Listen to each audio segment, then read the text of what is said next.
Assalomu alaykum va rahmatullohi va barakatuh. Qadrli Qur'ondan nazar programmamizningki ko'rmanlari, hammanglarningki mushu vaqti va buningki vaqt xayrli bo'lsin. Bugun biz Qur'ondan nazar fidoyilar ekranidagi Qur'ondan nazar programmamizningki 69-sonida sizlar bilan yana yuz ko'rishish nasib bo'ldi.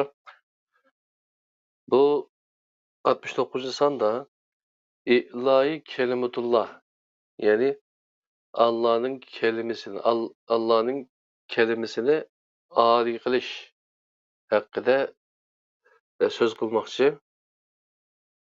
Bu söz ve onun cemiyetdeki o'rnini, vaznini, rolini ve ta'sir qatorliqlarni yuqori ko'tarishga buyurilganligimiz, hatta bu yo'lda odatdagi so'z harakatlarimizni tortib, odam o'ltirishga qadar tevrenmesligimiz, özünü Allah'ın bendisi, İslam'ın ümmeti deb hesaplaydigan her kişinin bununla mesuliyet ilgisi bulunduğanlıqdek düşündürüşler, vəz təbliğlər ve medahlarını anlap geldik. Bu an düşünce Kur'an'daki mənbələrə görə zadı qandaq. Biz hakikaten şunda qilishqa buyurulduk mu? İlahi kelimutlar zadı nimini bildirdi? Bunun bilen bizning munosabatimiz qandaq bo'lishi kerak degandek bu savollar tug'iladi.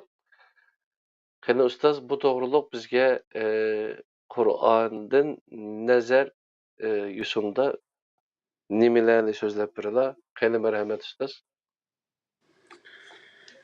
Assalamu alaykum, hörmətli qarindaşlar. Hammalarning shu vaqt xayrli bo'lsin. Bu Qur'on nazar programmasındaki nurg'un 68 qismdagi hammasida asosan Qur'on nimaga chaqirib kelganligining o'zini, biz nimaga e'tiqod qilib kelganligimizni yoki nima ish qilib kelganligimiz haqida nurg'unlagan suhbatlarda bo'ldik.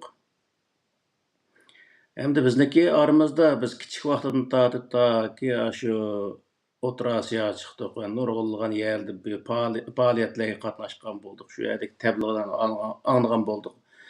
Bizning nurg'un qarindoshlarimiz bu sohadagi bo'lib Ilahi kelimatulloh degan sohadagi tabliğlarni yamanchiq anglagan bo'ldi.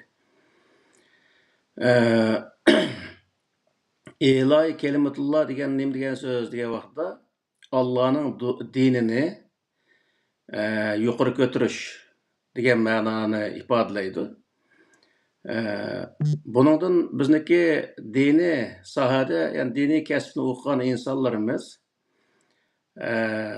mushu kelimaning o'zini, ya'ni kelimatulloh degandan bu yerda Allohning dinini maqsad qilgan. Misol, aslida bu kelimadan Allohning kitobi Qur'oni Karim maqsad qilinishi kerak.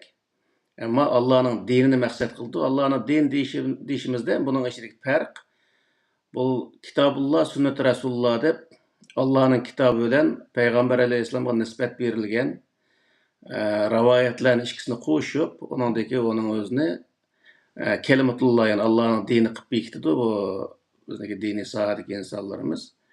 Va bu sohaga insonlarning o'zini chaqirdi. Ve muşu asasda yol meniş arkalık Allah'ın kelimesinin özünü, Allah'ın dinini yükseltiş, yukarı orunga çıkarış. Allah'ın dini töven düşüp ketdi degan ma'noda gipçe Allah'ın dini tövellişip ketdi. Biz onu yukarı orunga çıkarışımız gerek. Biz onu aslında törük koyup özü kötürüşümüz gerek degandek muşundaq nayet özel qamlaşmagan bir narsalarni ifodalaydi. Va bu kelimatulloh degan ilahi kelimatullohni ondan keyin insonlarning o'zini har qanday bir yo'lga, mayli to'g'ri yo'l bo'lsin, mayli xato yo'l bo'lsin, o'zining manfaat yoki har qanday yo'liga insonlarni keltirish uchun dasmiy qilib ishiltib keldi zaten. Masalan, bir ishqa yoki qisini yaqinmisin deyli, bir ishqa iqtisod toplamoqchi bo'lsa-mu, ilahi kelimatullohni ishiltidi va shu orqali insonlarning o'zini Allohning dinini yuksak o'ringa chiqaramiz degan ma'noda iqtisod toplaydi. İnsanlarımız hozirgi vaqtida dini soat o'qitimiz degan bo'lsa-mu, ya'ni Allohning dinini yuksak o'ringa chiqish uchun o'qitilganligining o'zini deydi. Ya'ni bizning insonlarimiz buni tarixdan buyon yana yutib kelgan. Mushu yemchik qilingan mushu so'zlarning o'zini yutib kelgan va mushu so'zga aldanib kelgan yani. Mana shu aytgan vaqtida agar buning o'zi kirmagan vaqtida u odamning o'zini jahannamlik bo'lganligini, u odamning murtad, murji, kafir, xotin talaqqini halol, meli halol, xotin ballari halol bo'lgan ashundaq kelimalar bilan uning o'zini eyblab, haqoratlab, tahdid silib, bu dunyodagi azob, u dunyodagi azob, qabr azobi degandek nurg'un azoblarni, naqnisi azoblarning hammasini o'zi ashad so'zlash orqali u insonning o'zini qo'rqitib, ondan keyin o'zi mayli ixtiyori bo'lsin, mayli majburiy bo'lsin, ya'ni indak keltirdim. Indak keltirishniki birdan bir o'zi oshqushlik rolini o'ynaydigan kelima İlahi kelimetullah degan kelimani ishlatadi. Misal 95-96 yillari qurilgan Sharq Turkiston Azaq tashkilotidagi o'zi faoliyat bo'layotgan vaqtidami, ash faoliyatning o'zini to'sib, İlahi kelimetullah deganning o'zini bana qilib, vatan millat uchun ish qilsak bir zambil go'sh olamiz. Biz o'zi ilahi kelimetullah uchun ishlamasak bo'lmaydi deganni bana qilib millatni bo'ldigan shundaq voqelik bo'lgan. Undan keyin yana 2012-13lar o'llardan boshlab misol o'rta sharq yani Suriyaga chiqargan ishlarning hammasi nima desa ilahi kelimetullah bazalandi misol.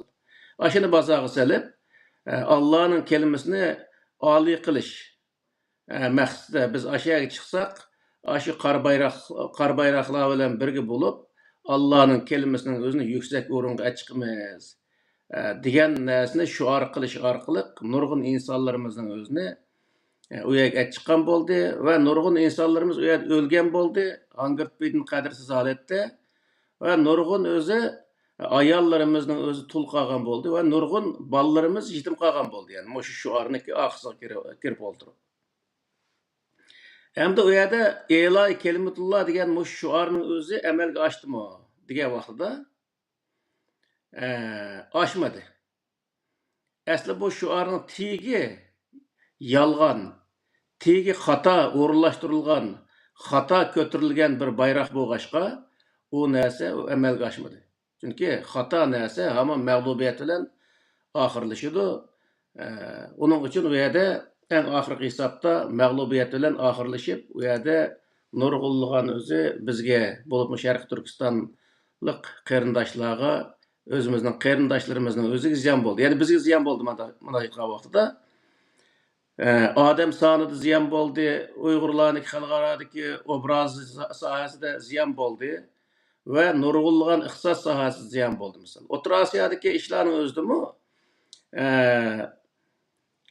birinchi darajada O'rta Osiyoni sestyapti Uyg'urlar shu vaqtning o'zida. Mush ilahi kelimetullah degan narsani bana qilib o'tirib chiqarish orqali O'rta Osiyoda tug'dak holatimizni qo'ymadi.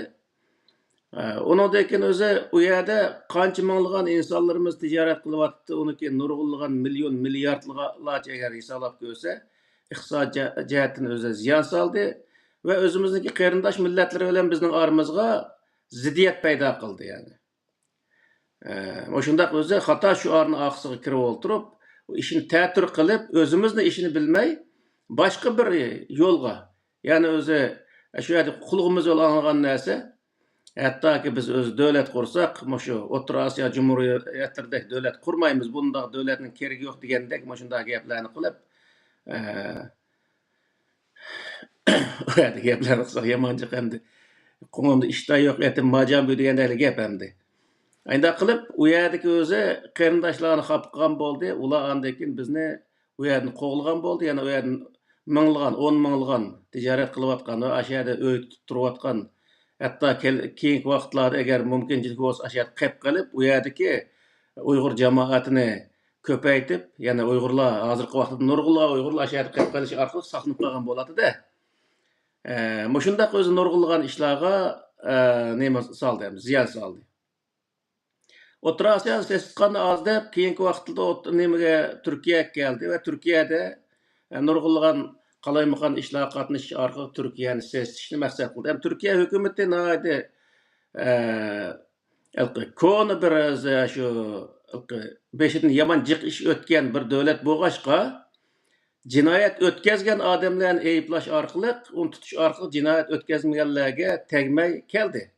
Va lekin shunday bo'lsa-mu, u yerdagi qarindoshlar Turkiya hukumatining nazarida u haq-nohaq masalasi biroz orilgan bo'lsin, xalqi oldida Uyg'urlarning obrazini tushiradigan, ya'ni obrazi o'zi asosan xunuqlashib ketdi nima Turkiyaning o'zida. Ya'ni men Uyg'ur desa, hattoki ijaraga uy olmaydigan bunday holat shakllanadi. Hattoki ko'chada mang'an taqdirdami Uyg'urlarga alqidek, burunqidek voy qarindishim deb qiziqish orqali qaraydigan ahvollar tamoman o'zi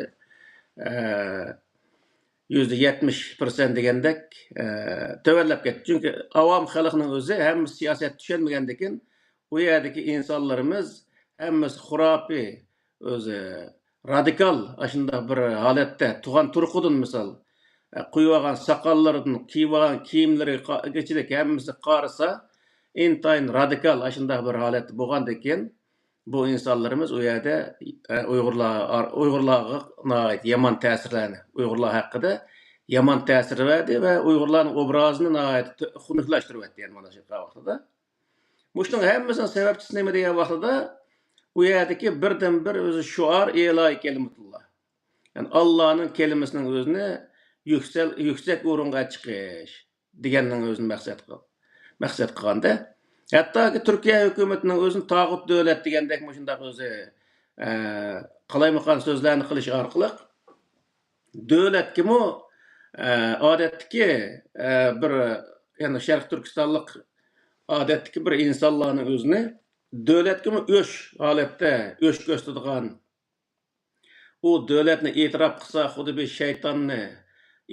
shaytonni o'ziga o'zi yo'lbosh chiqib e'tirof qilgandek shunday o'zi bo'ladigan qilib aynoq ko'rsatish orqali u yerda nurg'ulg'an yoshlarniki kallasini qaymoqtirib u yerdagi davlatga ya'ni hokimiyatga salbiy ko'zda qaraydigan holatni shakllantirdi misol. Yani bu orqali iloy kalimatulloh degan bu dasmi Uyg'urlarga nihoyatda og'ir ziyonlarni soldi. Yani mana shu vaqtda. Aslida bu iloy kalimatulloh degan narsa bu bormi? Degan vaqtda bu shu nimalarda bor? Rivoyat hadislarining ichida bor. Iloy kalimatulloh degan o'zi kalimalar rivoyat hadislari bor. Yani Allohning kalimasidan iborat Allah'ın dinini kötürüş, yüksek uğruna kötürüş diyen mundaq bir özü manada işitdi. Yani moşunun özde moşu rivayet edisleri bağlandı. Buniki yana sözlep kelsek nayeti cık hazırgıçılık mesela Türkiye'de, Orta Asya'da Uygurlarniki burunqudek obrazı asli kelenmeklik. Çünkü neme sebepten diye vaqtda bunda hata şuarlarını tovlaş arqılı hata özü lozunkalarının aqısıga egişip hata bir düşençe hata insanlar biz hata yolda mağdığan insanlar biz deyen mananı etrafdaki insanlara beriş arqılı ularning aldıda yaman qarıldığan bir narsaga aylanıp qaldı Uygurlar misal. Biz hazır neme Müslüman memleketler Uygurlarga yordam qilish, Uygurlarning hozirgi ahvolini e'tirof qilish, hech bo'lmasa zulm Xitoyni qilayotgan ishi zulm deyish lozim edi.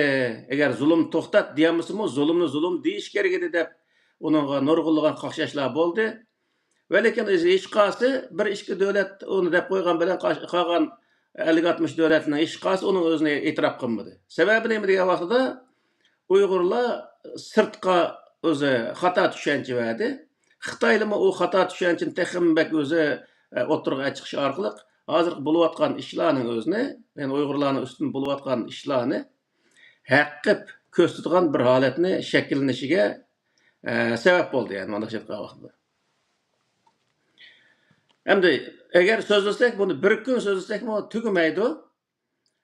Shu qadar bizga tariximizda yana shu Uyg'urlarning ruhini sundiradigan ruhiy jihatdagi jismoniy yana shu son jihatdagi iqtisod jihatdagi mushundaq o'zi sohadagi ziyonlar haddi hisobsiz bo'ldi. Masalan, men 94-yil O'rta Osiyoga chiqqan bo'lsam, 2015-16 yillik oraliqda ko'rganlarimni hisoblasam, Uyg'urlarniki mushu shuar oqisida menish orqali tatgan ziyni haddi hisobsiz hamdi.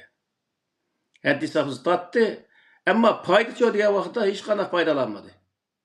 Yani nurg'un odam deydiganda, shu sohada o'lib ketgandiki, u odam jannatga kirdi emasmi deb o'ylaydiganda, lekin bundaq yo'l bilan menish orqali agar jannat kirgili bo'lsa, u jannatga boshqa odamni kirishga hojat qolmaydi. Masalan, shu odamlar, shu to'qbuqi insonlar u jannat kirsa, u to'qbuqlar bilan u yerga kirib, u jannatni u avorchilik bo'ldigan yerga kirishga hojat qolmaydi misolda. Yani shu nimada qo'lchilik Ismoil Qori degan qog'iliqqa borgan vaqtda shunday bir gapni qilib, shu yerda bir shunday bir kuldirib o'tganda, nima soqol qo'ymaylar desa, Alloh taolo qiyomat kunida meni soqolliqlar bilan bir yerga kirib qo'ymasin deb qo'ymayman degan bir gap bo'ladi. Nima ishqa desak, ular kirgan jannat kirishga hojat yo'q degancha. Demak, nima degan vaqtda bu problem chiqirgan insonlar u yerga kirsin, problem chiqirib insonlarga nim bermaydi. Huzur vermaydi degan gapda. Ama shundoq tushunib ketgan, ajalqi tegin tushunsak ashtaqa yerga borganda. Demak, mushu kelimatulloh degan o'zi Alloh taoloniki kelimasidan iborat, Qur'oni Karimdan iborat bu ulug' bir narsaning o'zini nihoyatda puchak bir narsalarga ishiltish orqali insoniyatning o'zini voz kechtiradigan, zeriktiradigan, yo'qotadigan shunday bir holatga akilish, bu bizniki diniy sohadagi insonlarimizdan qo'ldan keldi misol. Bu butunlay o'zi insonlarimizni, ya'ni avam xalqning o'zini aldash mush sohada, shu yo'lniki to'g'riligi bilan aldash orqali insonlarimizni vayron qilish, har sohadan vayron qilish. Ya'ni o'zi siyosiy sohani vayron qilish, misol bundan keyin bu vatanning o'zini ozod qilib bo'lmaydigan o'shaydi. Bu insonlar mana shunday bo'lgan bo'lsa degandek, yoki vatanni ozod qilish kerak yo'qki, biz eloy kelimatulloh uchun o'lsakli bo'ldikin emasmi deydigandek shunday bir tushuncha hosil qilish orqali insonlarimizni onglarning o'zini vayron qilib o'tdi. O'z vatani, o'z millati uchun xizmat qilishning o'rniga boshqa insonlarniki katman chepib boshqa yerga berib, biz bilan hech aloqasi yo'q yerga berib o'zi o'lish, u yerga berib biz hayotimizda o'zi agar vatanda bo'lsak hech bir zaman uchrashmaydigan insonlar bilan qarshi ilishib, ularni o'ldirish ishlarini ep berish orqali bizniki shu mujohid qarindoshlarimiz yana xato yo'l boshlagan dindorlikning oqisiga kirish orqali shunday vayron bo'lib ketdi. Men bu Suriyalik bir qancha ayollarniki video ishlab shu YouTube qo'ygan bir narsani ko'rgandim. U ayol deydiki, Turkistonliklar bolalarimizni chaqirib olmamsizlar. Bular o'zi mushu yerga chiqib bizniki erlarimizni o'ltirib, bizni tul qilib, mushu bolalarimizni yetim qilish uchun mushu yerga chiqdimi degan o'sha nihoyat o'zi ig'ir, ya'ni buni nurg'ulg'an gaplar bor ichida, shunday bir bizga munosabatli yerlar va shunday gaplarni qilganligini videoda men anglagandim. Demak, Xitoy hukumati o'z vaqtida butun Xitoylarga bizni sat ko'rsatishning sirtida butun islom dunyosiga sat ko'rsatish uchun o'zi sat ko'rsatishga ulgari degan gap. Undaq bo'lgan ekan, undaq nega vas qalayimqanchalik chiqirdigan, nega vas insonlarga foyda berishning sirtida zarardan boshqa narsa kelmaydigan bu insonlarga hech qanday bir odam yordam qilgisi kelmaydi misol. Hech qanday bir odam "Meni yordam qilaylik" desa, to'xta, uni nima yordam qilamiz? Odam emas u deydigan yerga akirish uchun Xitoy mana mushundaq o'zi mushu kelimalarning o'zini o'ttirib qo'yish orqali insonlarimizni butun insoniyatga yomon ko'rsatgan bir holatni shakllantirish uchun Xitoy mana mushundaq o'z rollarni o'ynadi. Buning birinchi rolchi bo'lgan, bosh rolchi bo'lgan insonlarimiz kim bo'ldi desa, ya bilib, ya bilmay mushu yo'lda mangan, mushuni chaqagan mollalar bo'ldi yani. Unda desa, sen davomli molla bo'l qolsa deydi. Endi amaliyat bo'layotgan ish bu. Onun özüne başka bir adamga atqılı olmaydı adette. Şunun için bunun desek bunun özüne sen keşke bunu dep turib alsa başka sahar gap qilmaysiz deydi. Biz her sahar gap qilyapmiz, lekin biz xatolikni qo'rqmay o'tirib qo'ya oladigan, xatolikni ma xato ekan deb e'tirof qila oladigan, uni to'g'ri tarafi xosi deb izlana oladigan bir holat bizda shakllanishi kerak. Uning uchun biz xatolikni tunimay turib, xatolik tunigandan keyin to'xtab turib, buni to'g'risini deb uning izlanadigan yo'llarning o'zini izlanmay turib, biz hech bir zaman ishimizni hal qila olmaymiz yani. Yani ilahi kelimetullah degan bu salbiy bir o'zi bir kelimeniki bizga keltirgan ta'siri, yomon ta'siri Uyg'ur millatiga bo'lgan ziyni nima bo'ldi bayqi degandek, nurg'unlar yani Uyg'urlarning obraz jihatda, ruhiy jihatda, yani o'zi mustaqillik, erkinlikka bo'lgan irodasiniki sundirilish sohasida nurg'unlagan o'zi ziyon bo'ldi va shunga o'xshash yana sundirilishlar emas, bu vatan millat uchun ish qilishni keragi yo'q ekan-ku. Bu shu ilohiy kelimatulloh uchun o'lsakli bo'ldi ekan-ku, jannat kirdi ekanmiz-ku deydigan yana o'zi kurashniki tig'uvchining o'zini o'zimizniki tarixiy dushmanimizdan boshqa yerga burash uchun ishiltildigan mundaq bir holatni shakllantirish uchun qo'llanilgan bir kelim bo'ldi bu ilohiy kelimatulloh.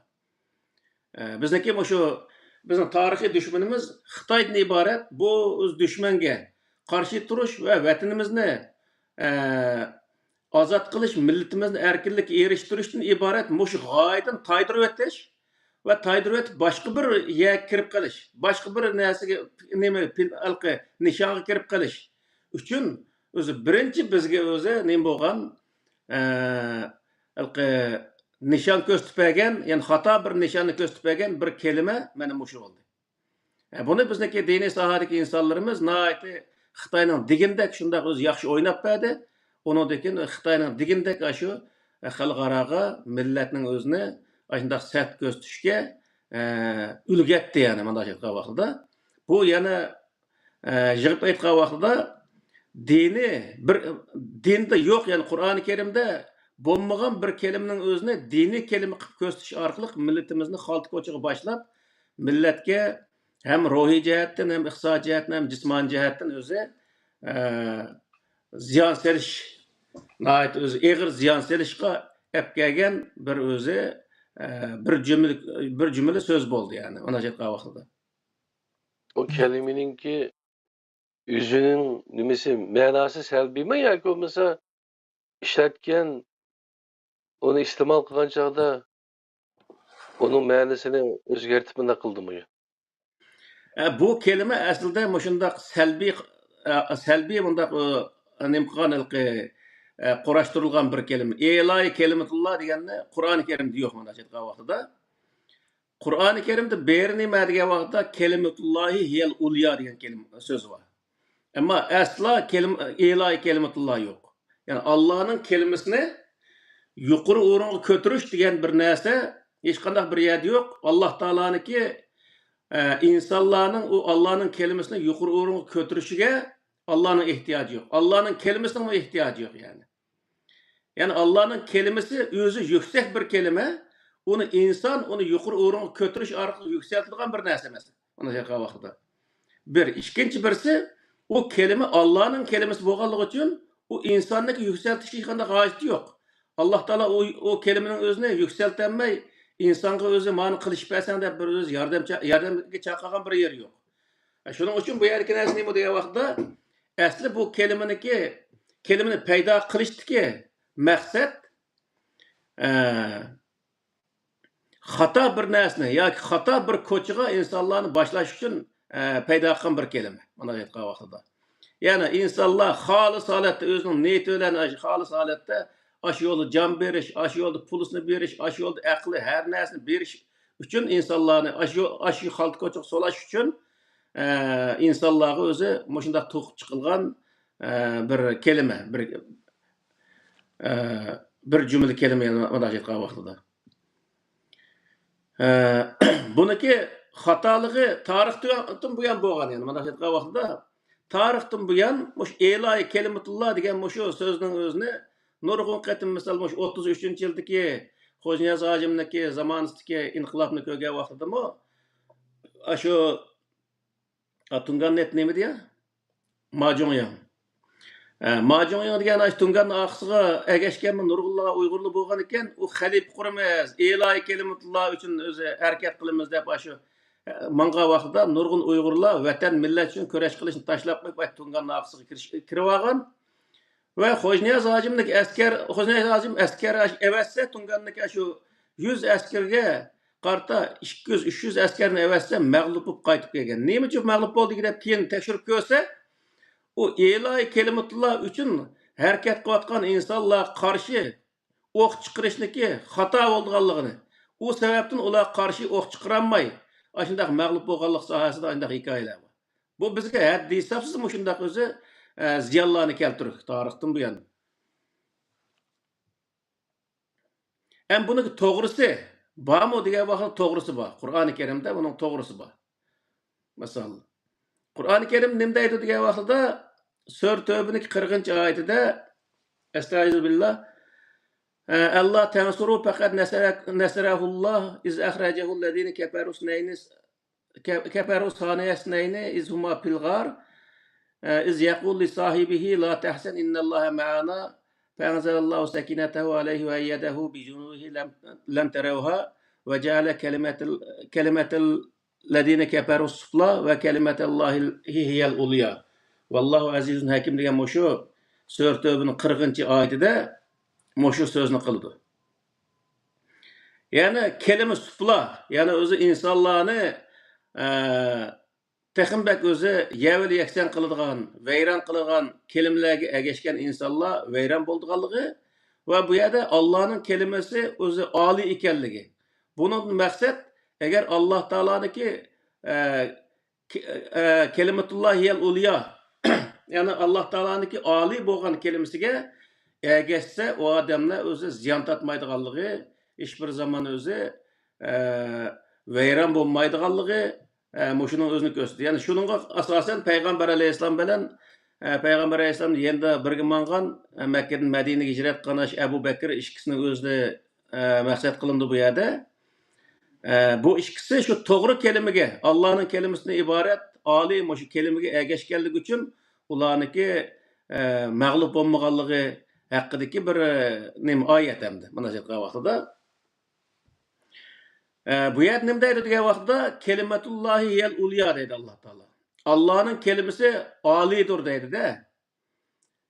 Hiçbir zaman ilahi degan nima o'zi bir kelime yok bu yerde. Yani Allah'ınki kelimesini sizlar o'zi yuqori ko'tarib berib bu tavallab ketib qoldi yoki degandek bir o'zi ma'no yo'q, nima kelime yo'q. Sebep nima degan vaqtda Allah'ın kelimesi o ali. Hem bunu da maksat nimani maksat qilyapti degan vaqtda İnsanlığa Allah Teala ali bo'lgan o'ziniki kelimesini tushirish orqali insonlar ashunaq ergashsa u o'zini ali qila oladiganligini o'zini bildirdi.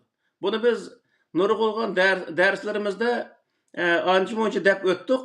Tafsili ma bugünkidek maxsus bu sohada to'xtalmagan bo'lsakmi? Yani Allah Teala Qur'oni Karimda yani bu alqima o kelime kelgan vaqtda kelimatullohi degan shu kelime kelgan vaqtda nimani bildirdi desa bu hazırki Ehl-i Sünnet vel Cemaat'ın digindek Kitabullah ve Sünnet Resulullah dep Peygamber Aleyhisselam'a çaplangan rivayetinin hemmesini bu Allah'ın kelimesi, Allah'ın dini dep bunda qarmaydı Kur'an. Kur'an'da faqatla Kur'an-ı Kerim kösetken nesi din.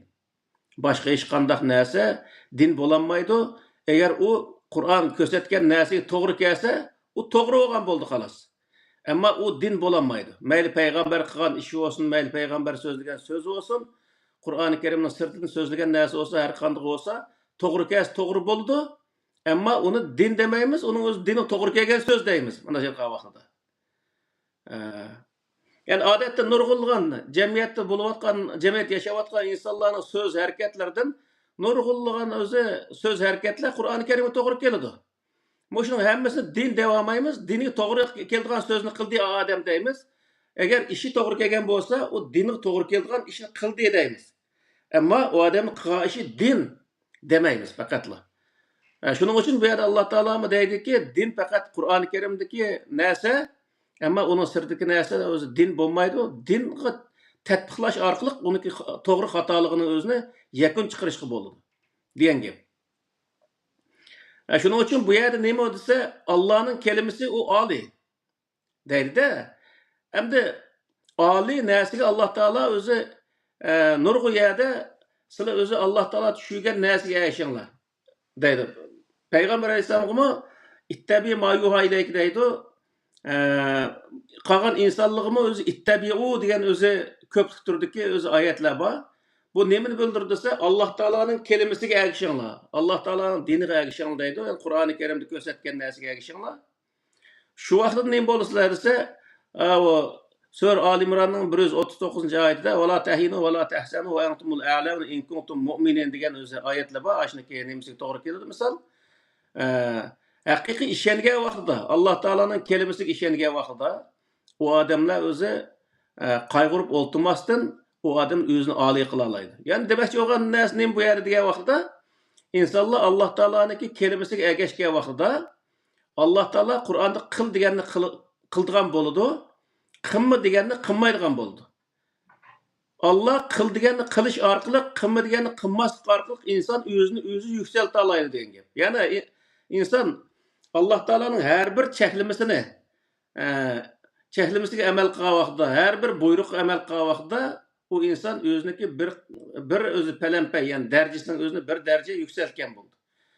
Buni nurg'iyat dedik, misol Alloh taoloning Qur'oni Karimda yolg'on gap qilmanglar degan buyruqiga bir inson amal qilsa, bugundan boshlab bo'ldi, qat'iy yolg'on gap qilmayman desa, u odam bir zamondan keyin yolg'on gap qilmaslik u odamniki vujudiga singib ketadi.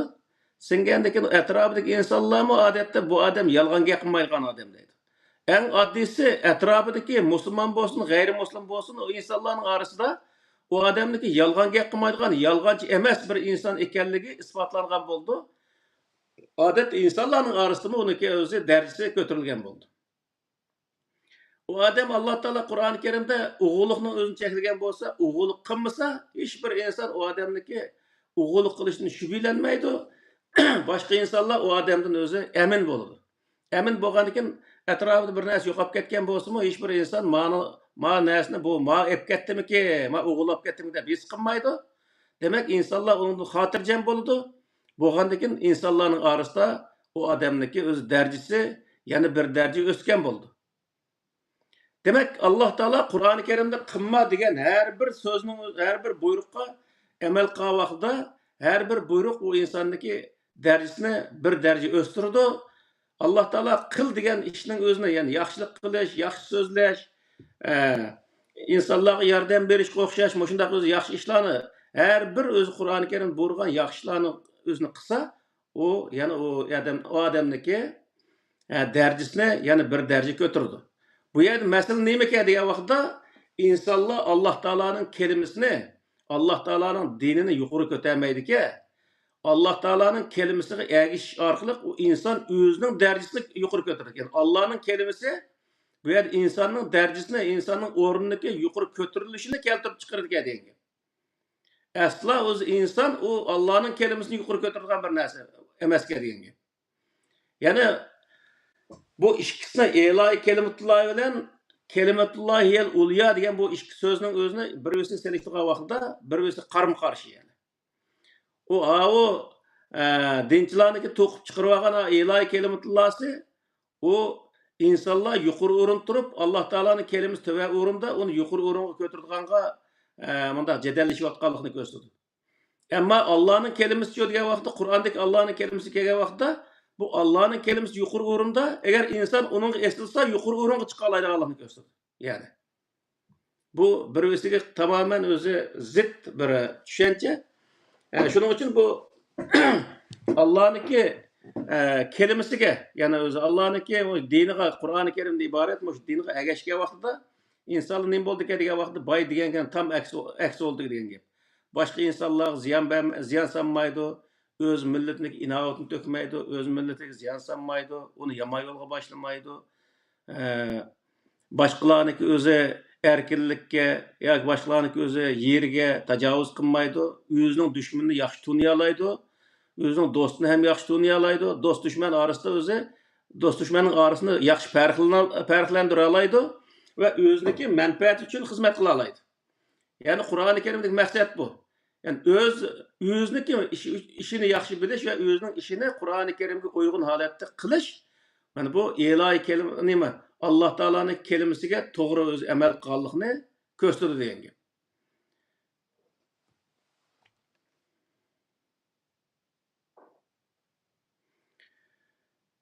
Yana o'zi Sura Hujratning 13-oyatida ya ayyuhan nasu inna xalaqnakum min zakarin va unsa va ja'alnakum shu'uban va qabaila lita'arafu inna akramakum indallahi atqakum innalloha alimun xabir degan mush oyatning o'zida deydi.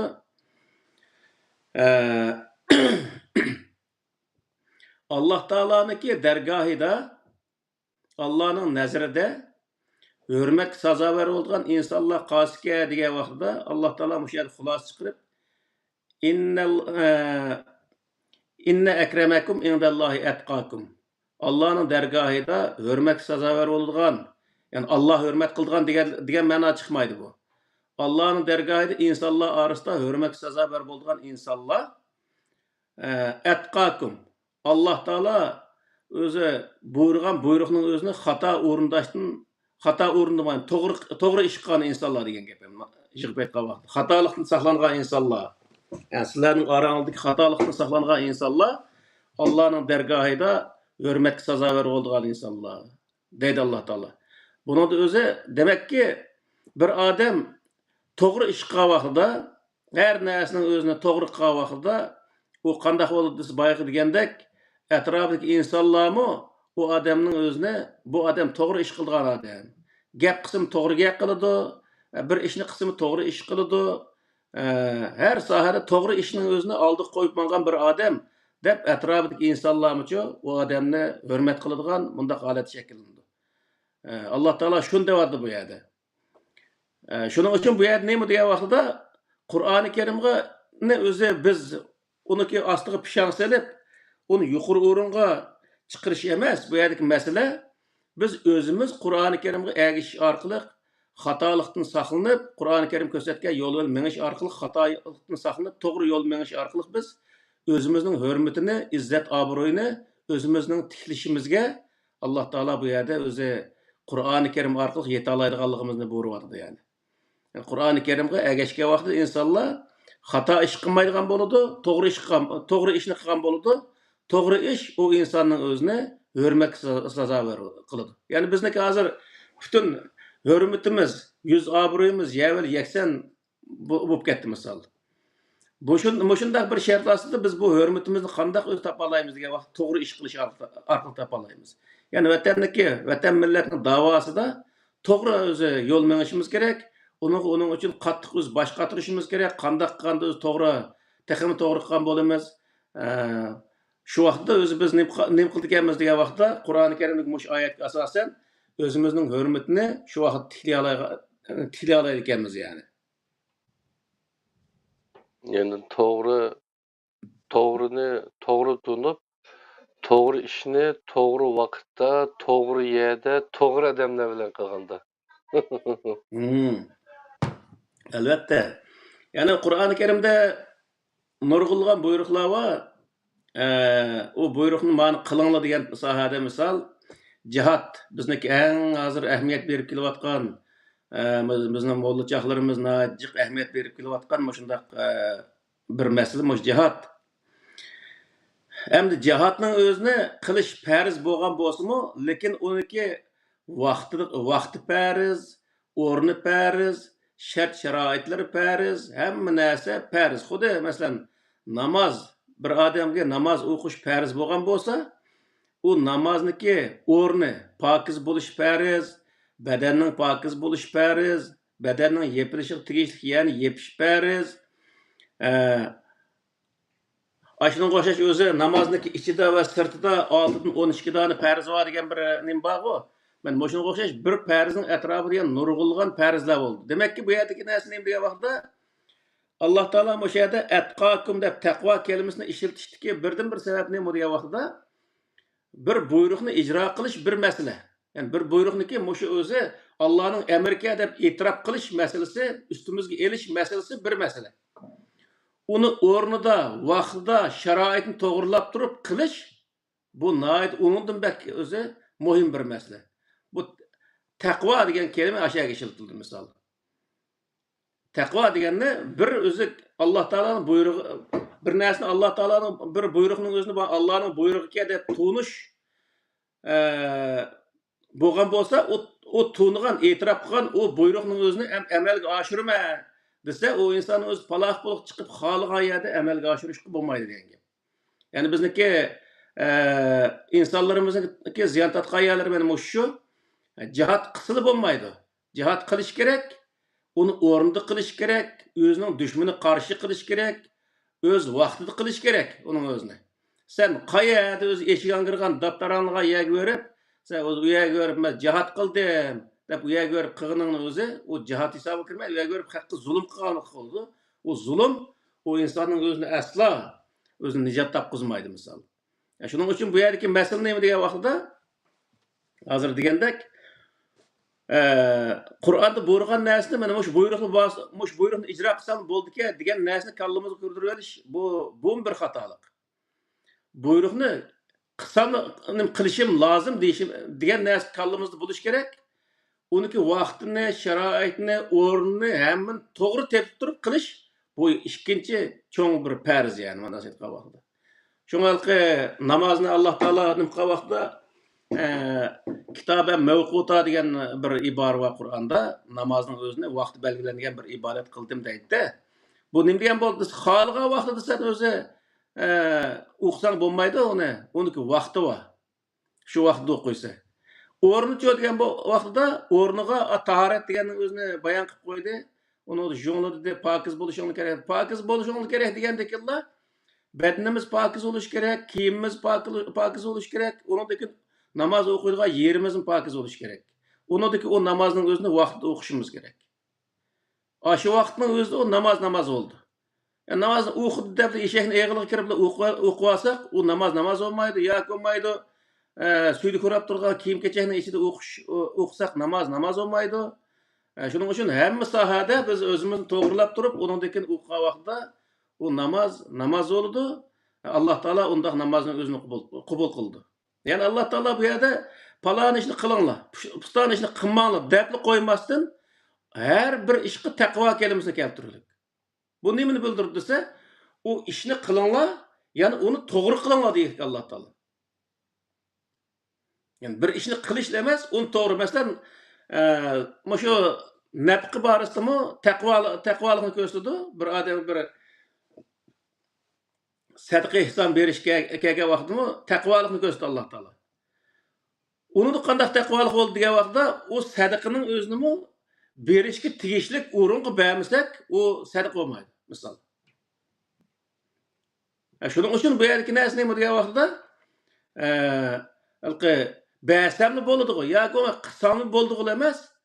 Uni qilish kerak, vaqtida qilish kerak, o'rnida qilish kerak, uni shart-sharoitni to'g'rilab, joyida qilishimiz kerak.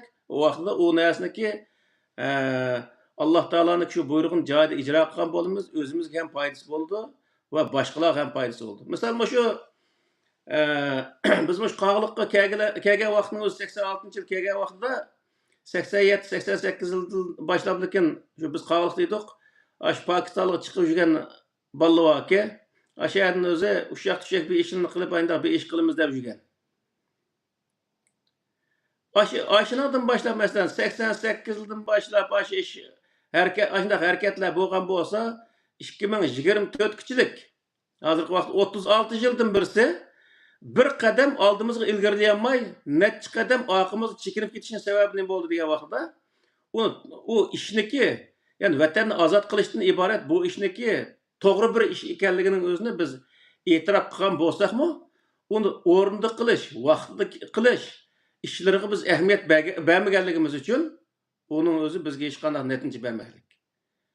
Ham o'sha ishning har birisidan nurg'ulg'an o'zi mag'lubiyat bilan, ziyon bilan o'zi oxirlashib. Masalan 86-87 nima 96-97-yildagi voqealikning o'zimi O'rta Osiyoda bo'lgan haddi hisobsiz ziyonlarni keltirdi bizga, Uyg'ur millatiga.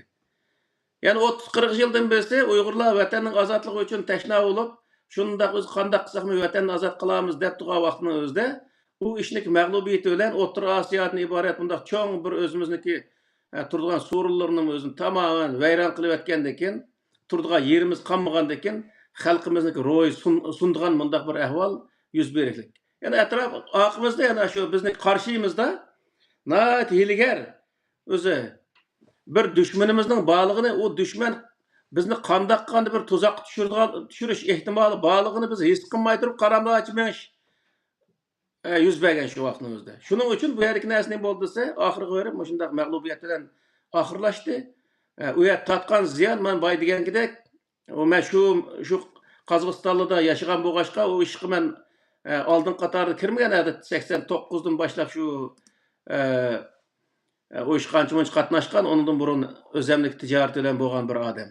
Misalda, yani şu yerdeki şu insanlarımız bo'lgan ziyon, yani o'zi ruhiy jihatdan, jismoniy jihatdan, iqtisod jihatdan va xalqaro siyosat jihatdan, masalan, xalqaro bo'lgan ta'sir jihatdan aytgan vaqtda hatto hisobsiz ziyon bo'lganlik shu vaqtda. O ziyon nima uchun bo'ldi degan vaqtda biz shu yerda ishni to'g'ri qilolmaganlikdan bo'ldi. Hattoki Qozog'istonda shu ishki saqchini o'ltirib etgan vaqtida Qozog'istonda tug'ilib cho'mgan 1800-yillari, 1700-yillari ota bobolar chiqqan Uyg'urlarning o'ylarini aqtuga ishlar bo'lgan misol shu vaqtda. Demak, shu yerdagi Uyg'urlarning shu Uyg'urlarga ko'langa tushirgan ishlar bo'ldi-da bu. Shuning uchun bu yer demakchi bo'lgan nima degan vaqtida biz düşmanımız çoğ, kuchlik, hem jiq, hem undaq o'zi bo'lg'achqa buni biz bunun qarshi ish qilgan vaqtida her bir ishni faloh bo'lishlik bir qatim, ikki qatim o'ylanish emas. Eng az olsa 5-10 qatim o'ylanib, qayta uni o'lchab, ko'rib, undan keyin o'zi ish qilish bizga nihoyatda o'zi muvofiq bo'ldi. Hem uni kasb ahli bo'lishimiz lozim. Şu vaqtda o'zi biz nima qilgan bo'lamiz desa, Alloh taolaning kelimasiga, Alloh taolaning kelimasidan iborat, ya'ni Qur'oni Karimga to'g'ri o'zi muomala qilgan bo'lamiz, to'g'ri ergashgan bo'lamiz. Mana mush vaqtda biz o'zimizni yuqori o'ringa chiqarishga harakat qila olgan bo'lamiz. Ya'ni Sura Baqarniki 1-oyatining 5-oyatigacha oraliqdimi? Misol Alif Lam Mim zalikal kitabu la rayba fihi hudan lil muttaqin degan oyatning oxiri ulayk ala hudan min rabbihim va ulaykumul muflihun degan mush oyat qishilik oraliqda nima deydi degan vaqtda Qur'oni Karim muttaqilar uchun hidoyat deydi-da. Muttaqi degan nima degan vaqtda to'g'ri ish qilgan odam uchun. Muttaqi degan xatolikdan saqlanma degan odam uchun deganning qarshi ta'tirsi, yani to'g'ri ish qilma degan odam uchun. Yani qanday bir odam ishimni to'g'ri qilsam bo'ldi desa, u odam Qur'oni Karimga ergashsa, yani Qur'oni Karimni o odam o'ziga yetakchi qilsa, u to'g'ri ish qila oladi degan gap. To'g'ri ishniki o'zi netinchisi nima bo'ldi degan vaqtda Alloh taolo bu yerda xuloslab ulayka ala hudan min rabbihim. Yani xatolikdan saqlangan odamlar ala hudan min rabbihim. Rabbiniki to'g'ri yo'lning ustida bo'lgan bo'ldi. To'g'ri yo'lning ustida bo'lganligining isbot nima degan vaqtda va ulaykumul muflihun. O adamniki nijotlikqa erishishi. Yani bir adam o'zi bir ishda g'alaba qozonsa, o adam o işin to'g'ri qilganligining isboti bo'ladi deydi Alloh taolo. Yani biz vatan millat uchun shunchalik o'zi ishni qildik desakmi, hech qanday bir netinchini qozonmaganligimizning o'zi nima degan vaqtda ishni to'g'ri qilolmadik degan ma'no chiqadi.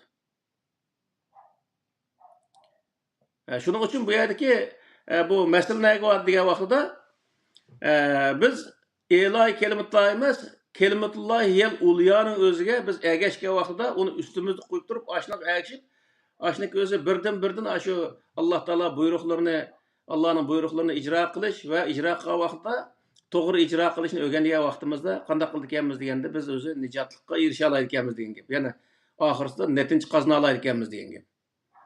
Agar undaq bo'lmaydi-ki, biz o'zi Eloy kelimatulloh deb Alloh taolaning kelimasini ustun qilgan kishi, Allohning kelimasi tövellashib ketibdi.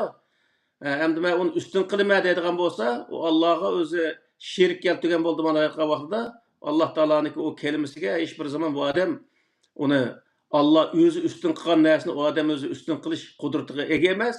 Onun için Allah'ın ornuga özünü koygan boldu. Şu vaqtda özü şerik keltirgen boldu bu adamlar. O hatalaşkan boldu. Bir taraftan. Yani bir taraftan bu kelime arkalık insanların özüne hem özüne halaket yolga etmangan boldu. Yani özü Peygamber Aleyhisselam'a Sure İsra'nınki 79. ayetinde ve minel leyli fetehecet bihi nafileten leki esa ayyebeseke rabbuke mekamen mahmuda degan moşu ayetinin özüne düşürüşteki sebep mi? Benim moşu yukarıki ayetlerle münasebetli. Yani Allah Teala'nın kelimetullahiyel uliya degan Kur'an-ı Kerim'de ibaret moşu sözüge egeşke vaxtida, toğru egeşke vaxtida, onu toğru icra qilgan vaxtida Peygamber Aleyhisselam'ın o söz ne kapırdı ki diye vaxtida makamen Mahmud kapırdıganlığını gösterdi. Makamen Mahmud diyen ne diye vaxtida hem adam itiraf kılıdığan bir yerge apırdı bu diyen gap. Yani Peygamber Aleyhisselam Mekke'ni fetih qilgan vaxtida bütün etrafındaki Arapların hemmisi o Peygamber Aleyhisselam başçılığındaki bu hakimiyetini itiraf kılgan, itiraf kılıp özü Kur'an diyana Nesr Suresi'de yedhuluna fi dinillahi efvacen diyen kelimeler var. Bu nemin bildirdiyse yani şu özü peygamberniki şu hakimiyetinden ibaret aşının hakimiyetine grup halette kirdi. Yani şu Peygamber Aleyhisselam Mekke'ni fetih kılandıkken her taraftan aşağı kabileler kilip boldu biz öz nurgulları, biz özümüzdeki dinde qilib qalsak hammasini hakimiyetini itiraf qilamiz. Biz bajni töresek vaqti deb kirgen şundaq özü ma'lumotlar var Qur'oni Kerim nemede şu tarixda. Bu nemini bildirdiyse Peygamber Aleyhisselam'ın köz gelmegan insanların hemmisi o Peygamber Aleyhisselam'ı itiraf qilishga mecbur qaldı degan gap. Hatta Abu Sufyan başçılığındaki insanlar mı itiraf qilishga mecbur oldu. Şu vaqt Peygamber Aleyhisselam nega yetdi degan vaqtda maqamen Mahmudga yetdi degan gap. Yani hem madem vay Muhammed kızadı hem de Muhammed'in hakimiyetiga biz özü boysunmasak bo'lmaydi ki degan bir holatga yetkizdi. Şunun bilan özü hem madem onunğa qarshi turish degan bir narsa qarshi turishga o'zi nim qilolmadi, jur'at qilolmadi. Mecbur holatda yana o'zi bu hakimiyatni itiraf qildi. Uni Alloh taolo bu yerda nima deydi desa, asa ayyab asaka rabbuka maqaman mahmuda deb bayon qildi.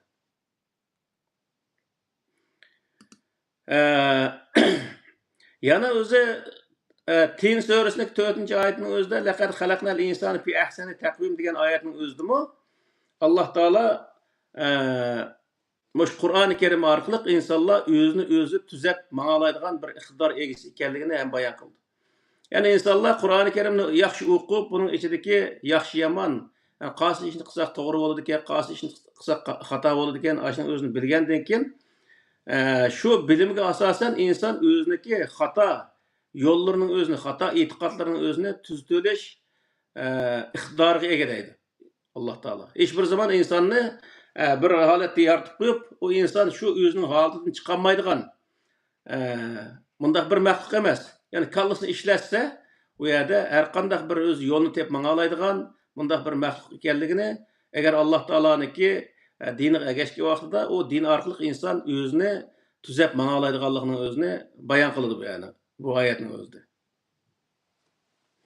Va yana Şems surasındaki 7-8 oyatda va nafsin va ma sawwaha fa alhamaha fujuraha va taqwaha degan oyatning o'zida Alloh taolo insonga berilgan iqtidor sohasida shuni bayon qiladi.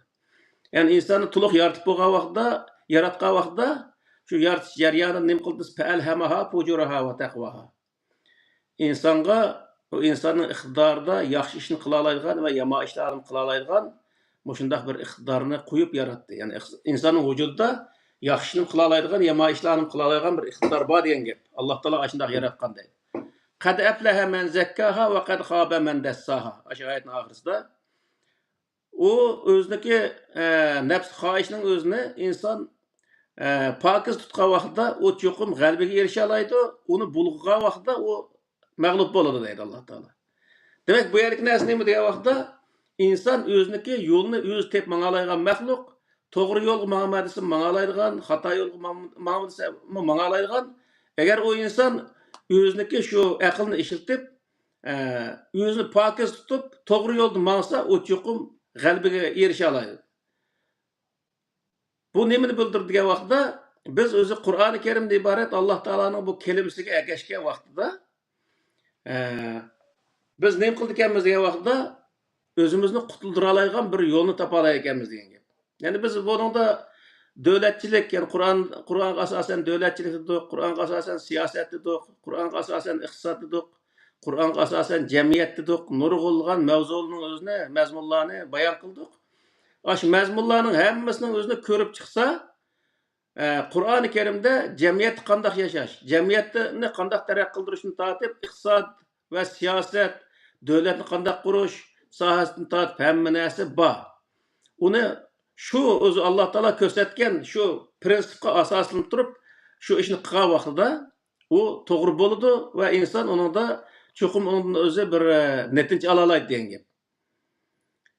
Yana o'zi u yerda Alloh taoloning kelimasiga ergashish ayiq qilib qolsin, men Allohning kelimasini yuqori o'ringa ko'tiraman deb o'zi yuqori o'rin chiqib olgandek his qilib o'zini Allohning kelimasi tövanga tushib ketgan, men buning o'zini yuqori o'ringa ko'tiraman deb buni jadallashib qolsa, u vaqtda o inson o'zini o Allohning kelimasini yuqori o'ringa ko'tirish emas, o'zi shu ozgalga tushib ketgan gap endi.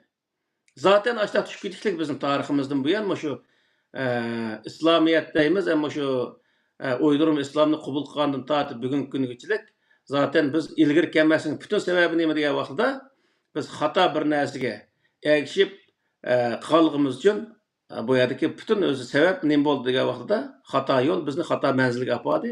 Hozirgi vaqtdagi mag'lubiyatimizning buniki bir asosi degan gap.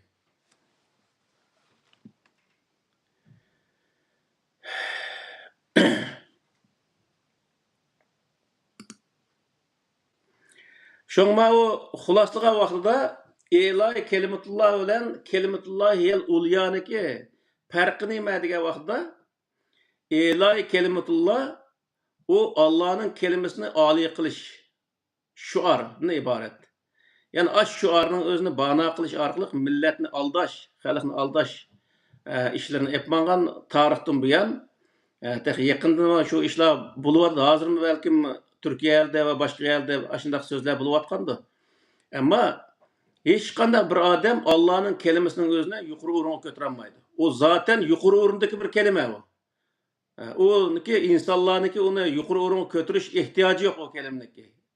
Çünkü Allah'ın kelimesi bo'lganligi uchun. Faqatla biz şu yuqori o'zimizni yuqori o'ringa chiqaramiz, o'zimizni yuksaltamiz.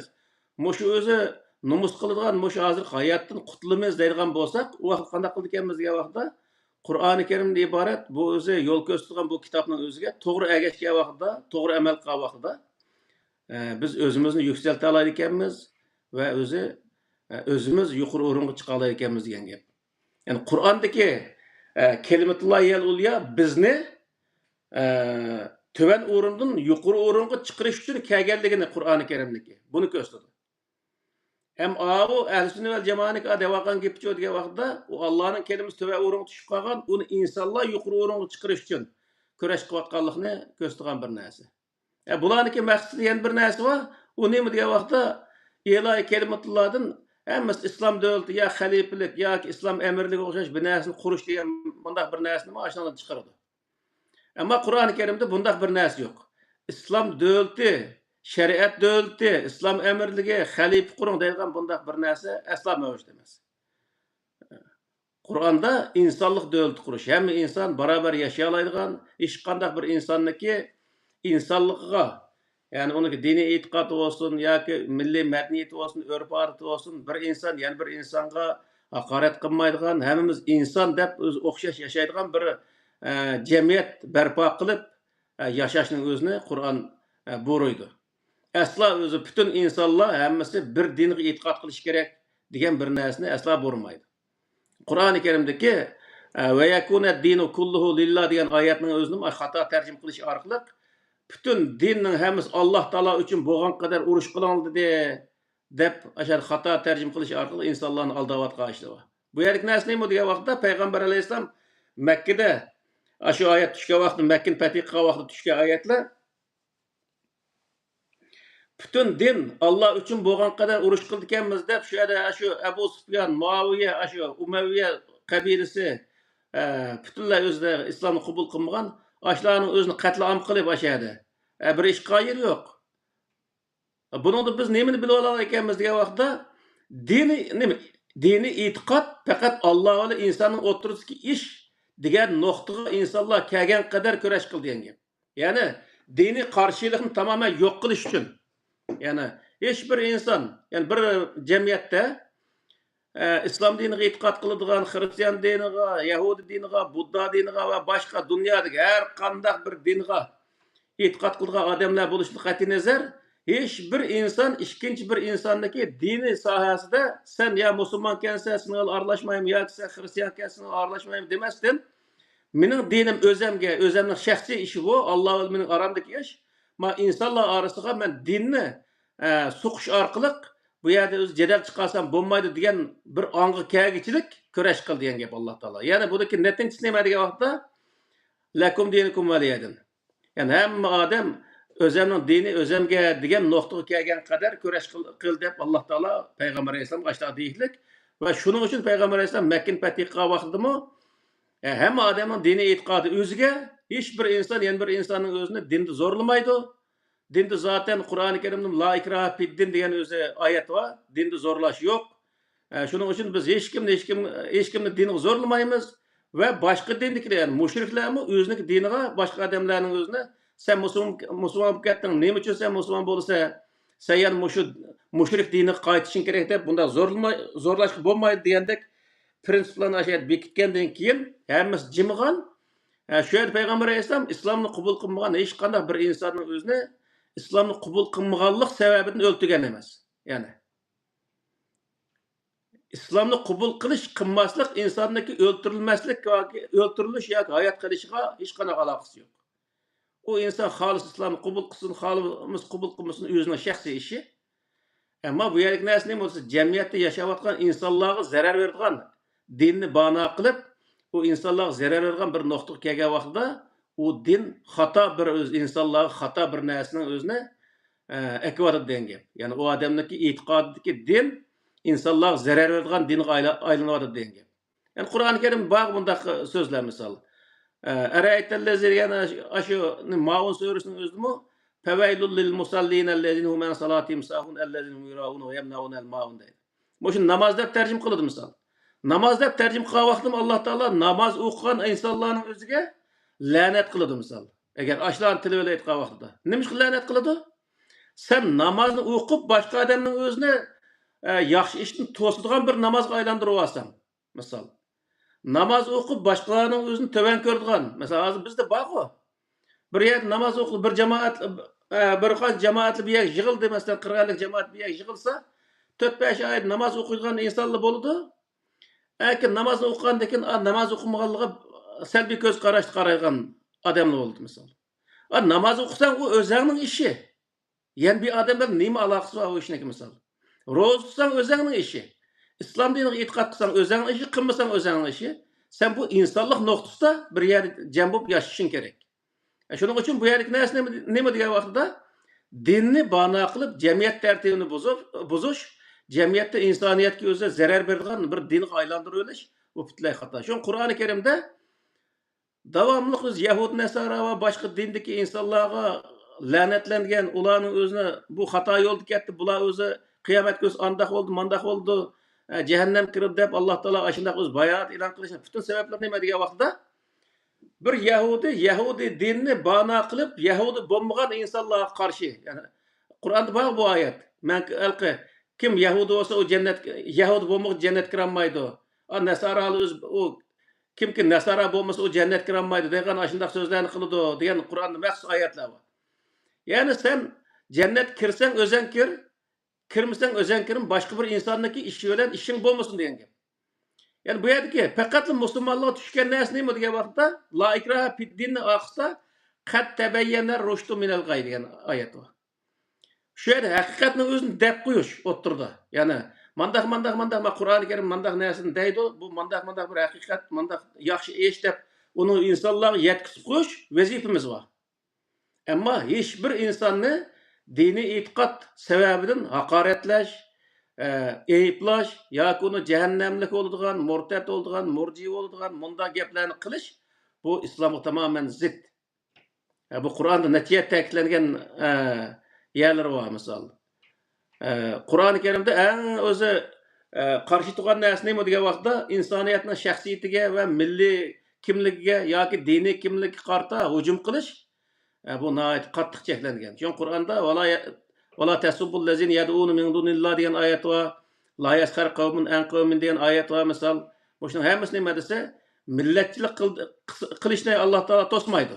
Millatchilik qilib o'z millati uchun xizmat qilish bu nihoyat go'zal bir ish. Ammo sen millatchilik qilib boshqa millatga haqorat qilgan vaqtning o'zida u millatchilik doirangdan chiqib boshqalarga ziyon berish doirasi kirisi degan gap. Buni Alloh taolo cheklaydi. İnsanların dindar bulup yaşashga Allah Teala buyuruydu. Ama dindar boldum deb o dindarlıktan çıkıp dinçi olup başka bir insandaki öz dini hakaret kıldıgan, başka insanların özü din sebeplik onun özüne meskar kıldıgan mundak bir haletni şekillendirdiği vaxtda bu ziyan seliş noktasız ötken buldu. Allah Teala bunu çeklaydı diyen. Şunun için bu yerdeki nesneyim diye vaxtda hatta ki veylun likulli humazatul lumaza degan oyatning o'zidan bu shuni bayon qildi misol.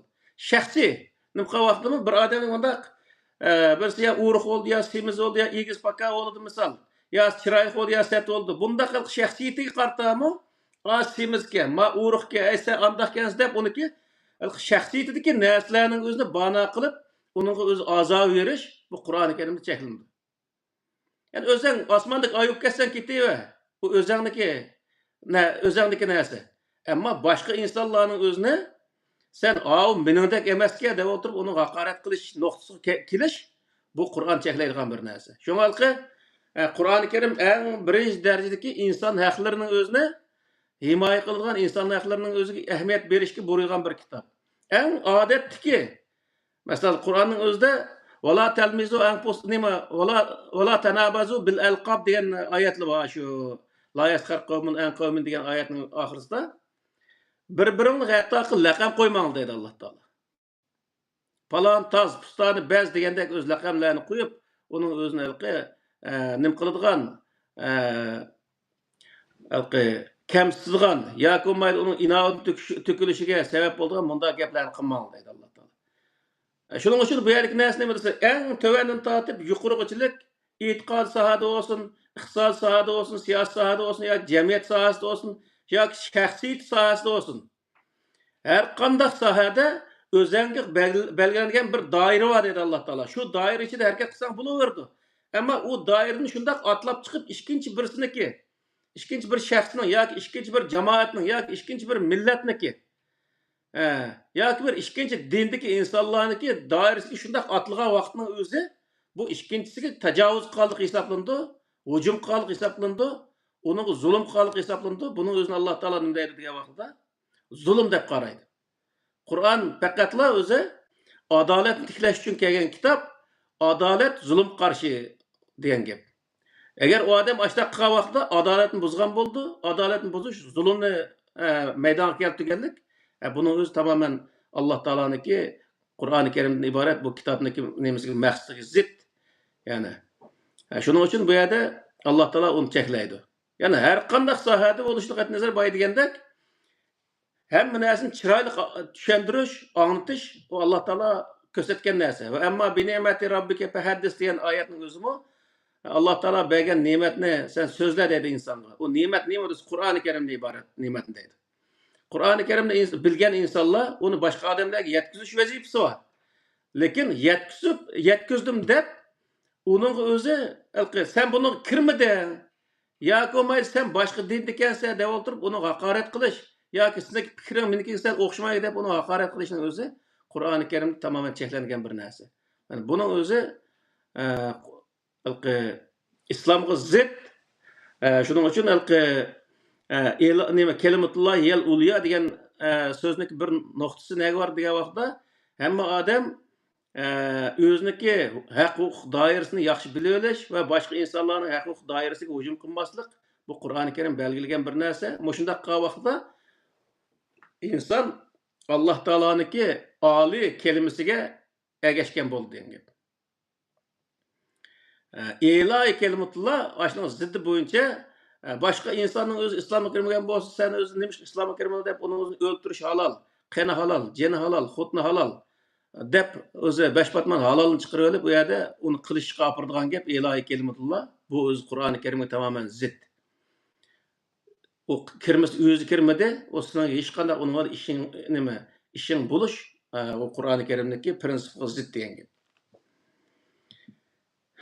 Xoş.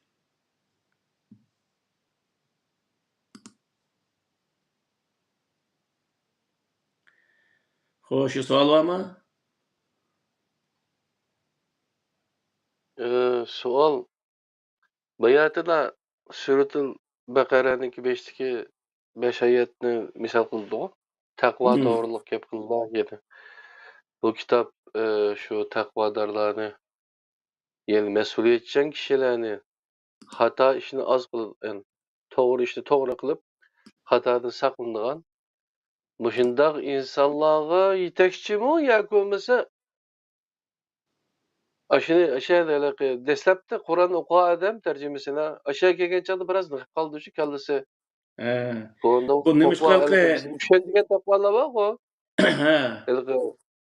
Shu taqvo bo'lib qolgan. Yani musulmon bular hamma narsa bijoy keltirib eng mo'jiza deymiz-ku biz shu. Ayna bo'lib qolgandan keyin uni yetakchilik qilamdi yoki bo'lmasa to'g'ri ish qilgan mas'uliyatchan kishilarga yetakchi bo'lamdi. Bu o oyatniki o'zdimi misolda lil muttaqin deb oxirisi allazina yu'minuna bil g'ayb va yuqimuna as-salata va mimma razaqnahum yunfiqun vallazina yu'minuna bima unzila ilayka va ma unzila min qablik va bil oxirati hum yuqinun degan oyatning o'zi lil muttaqinniki nemasamdi tafsiloti. Qur'oni Karimda kitabun uhkimat oyatu summa fussilat milladun hakimin xabir degan oyat bor. Sura Hud'ning 5'ida. Şunun asasen birinci qadamda Allah Taala lil muttaqin deb uni ijmoliy holatda bayon qiliqliq.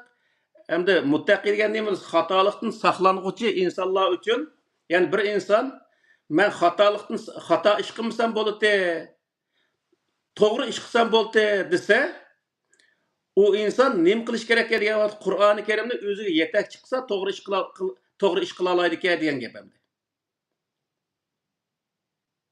Hudel lil muttaqin deganing o'zi zalikel kitoblar fihi hudel lil muttaqin deganing o'zi mush kitob muttaqilar uchun hidoyat bo'lishda, yetakchi bo'lishida shak yo'q degan gapda. Buning o'zi nimani bildirdi degan vaqtda bir odam to'g'ri ish qilsam bo'ldi degan inson Qur'oni Karimni o'ziga yetakchi qilsa, u odam to'g'ri ish qila oladi degan gap. Ya'ni oxirgisi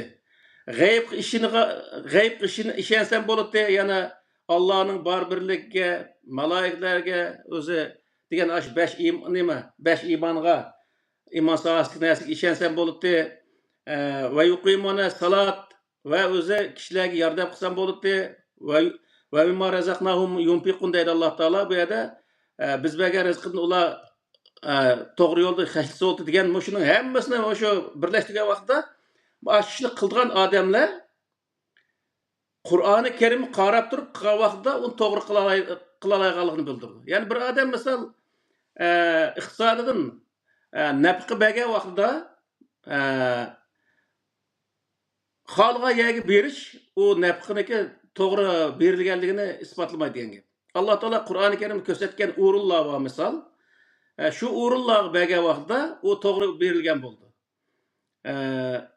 Iymon etgan vaqtdami bir odam o'zi islomga kirdim deb islomga ishondim degan vaqtning o'zida qanday qilsa ishongan bo'ldi degan vaqtdami Alloh taolo Qur'oni Karimda ko'rsatgan shaklda ishongan vaqtda ishongan bo'ldi. U aqida kitoblaridagidek narsalarga qarab turib mushunga qarta ishonsam bo'ldi degan u iymon bo'lmaydi. Misol. Shuning uchun qanday bir odam to'g'ri ish qilaman desa, to'g'ri iymon etaman, to'g'ri o'z yo'l manaman yoki bo'lmaydi. Har qanday ishni to'g'ri qilaman desa, Qur'oni Karimdagi shu prinsiplarning o'zini bilsa, shu prinsiplarga asosan yo'l mansa, u inson o'zi azmaydi degan gap. Unda bo'lmagan vaqt azmaydi, azmagandan keyin nima bo'ldi desa, azmagan inson ulayk ala hudan deydi Alloh taolo oxirgi ashning o'zini lil muttaqinning o'zini xuloslab, men bu to'g'ri xatolikni saqlangan insonlar nerede bo'lgan bo'ldi xato ish qilmagan insonlar? Allahuden to'g'ri yo'lning ustida bo'lgan bo'ldi. Yani to'g'ri xato ish qilmagan odam albatta to'g'ri yo'lning ustida bo'lgan bo'ldi.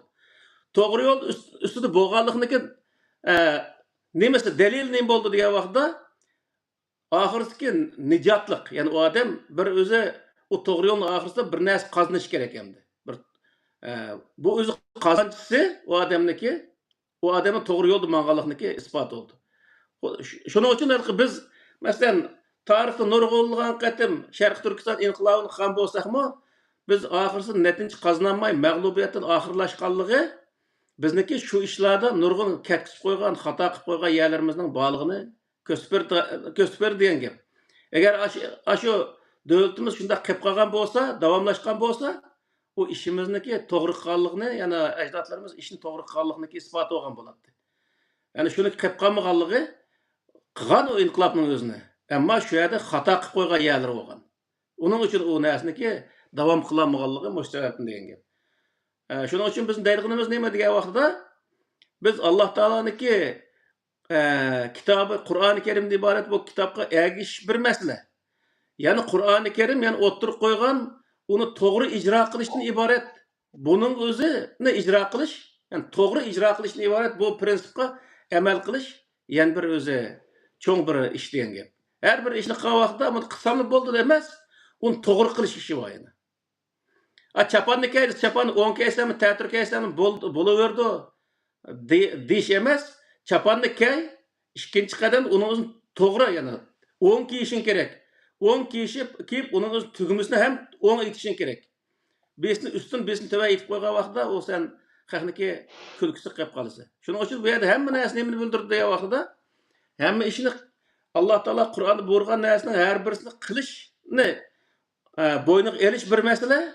Uni to'g'ri vaqt, to'g'ri o'z o'rinda, to'g'ri sharoitning o'zida qilish masalasi yana uningdan cho'ng bir masala.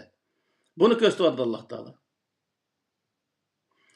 Shu taqvo kalimasining o'zini men Qur'oni Karimda izlab ko'rsam 300 qancha yerda 350 shunday yerda taqvo kalimasi bor ekan.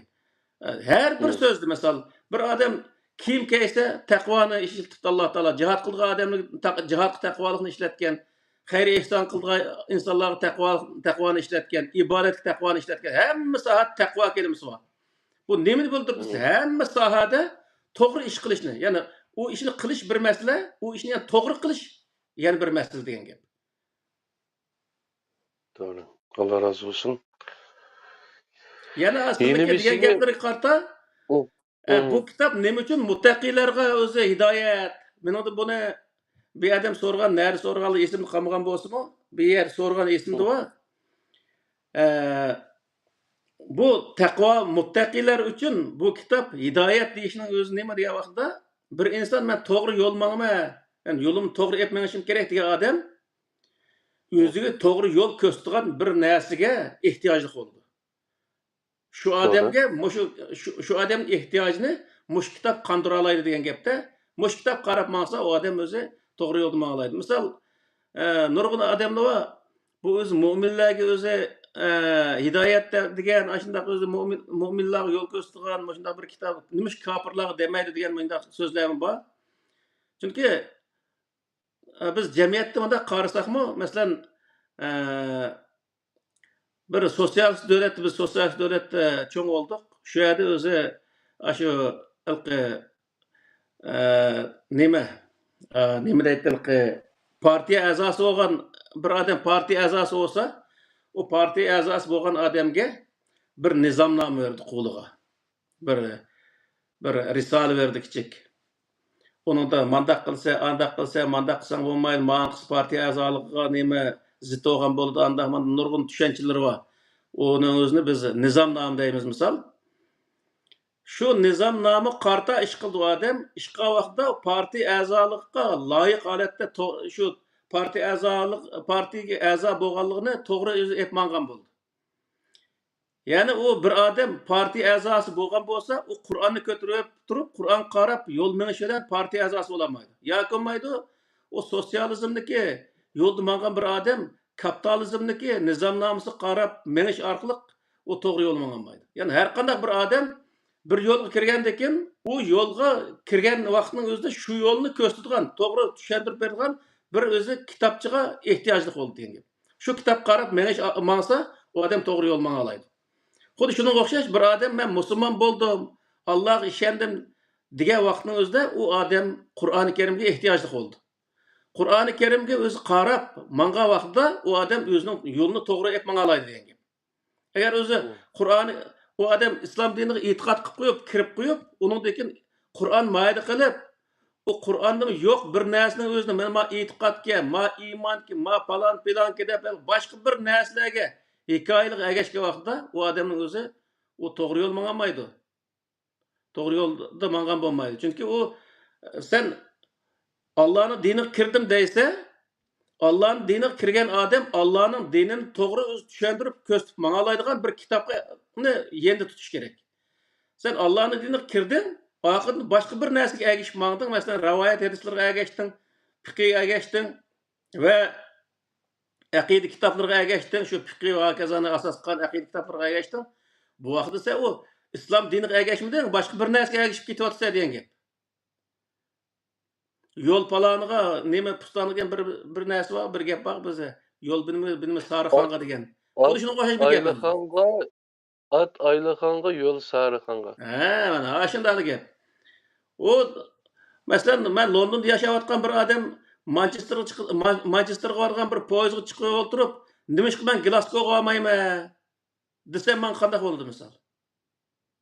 Men Glasgowga borgan poyezdga chiqsam Glasgowga apirdi. Men o'zi Manchesterga borgan poyezdga chiqib o'tirib, undan Glasgowga berishim kerakman desam, u vaqtda hammadan men qarab kulmamdi. Vaqtga saranka deydi, boshqa ish yo'q. Shuning uchun biz bu yerda nima degan vaqtda biz musulmon bo'lgandan keyin biz musulmon bo'ldik degan vaqtning o'zida musulmon Qur'onga agashdi degan gap.